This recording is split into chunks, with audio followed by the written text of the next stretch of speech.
Wafanyabiashara wa soko la Kachoma hapa Nzega, Tabora wamelalamikia karavati hili kwa kusema kwamba ndio chanzo cha kupeleka maji machafu hasa katika msimu wa mvua. Wao wanaweka bidhaa zao chini na kipindi cha mvua karavati hili hupitisha maji na kusomba biashara zao, ambapo karavati hili imekuwa ni kero kwao na kuitaka mamlaka husika iweze kutizama kero hii. Kipindi cha mvua ni kwanza, kama kipindi cha mvua ndo waga ni mateso sana, kwa sababu bidhaa zinapelekwa na maji. Kama mvua itanyesha kubwa, maji yanajaa yanatiririka, yaani kwa kama vile mto, bidhaa zote zinaenda na maji.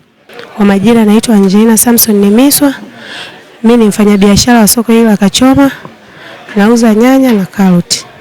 Adha kubwa tunayoipata hapa Kachoma, hususan mvua zinaponyesha, biashara zetu zinaenda na maji na tunaharibikiwa na biashara, kwa sababu maeneo mengine tunaofanyia biashara yako wazi, hayajajengwa, tunajenga sisi kama sisi. Kwa hiyo mitaro mingine inayokuwa iko wazi inapitia biashara zetu sisi, ndio adha kubwa tunazozipata hizo.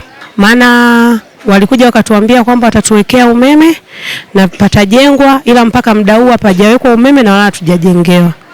Kwa kuzungumza kwa niaba ya wafanyabiashara wenzangu, tulikuwa tunaomba uongozi wa serikali watusaidie juu ya hili, watuwekee meza, watupandishie juu meza, tuuzie juu kwenye meza, na pia habari za usafi.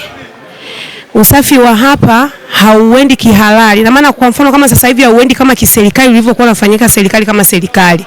Ina maana sasa hivi kila mtu anafanya kaeneo kake usafi. Ina maana pakiachwa kama ni mwezi panaachwa mwezi. Ina maana mazingira yenyewe yanakuwa ni machafu, sio salama. Usafi ilikuwa miongoni mwa serikali ambao ni soko. Tulikuwa tunatoa, kila mfanyabiashara kwa anatoa shilingi 1000 kwa mwezi, ambayo 1000 kwa mwezi tulikuwa tunalipa sisi wenyewe, ambao tunaweka, walikuwa wanawekwa, inaingia kwenye mfumo wa serikali, serikali inawalipa wale wafanya usafi.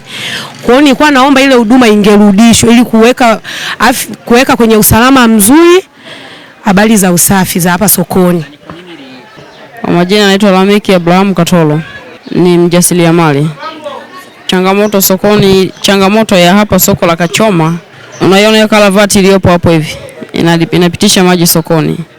Kwa hiyo wafanyabiashara wa soko la Kachoma ambao ni wajasiriamali, biashara zao zinaloana.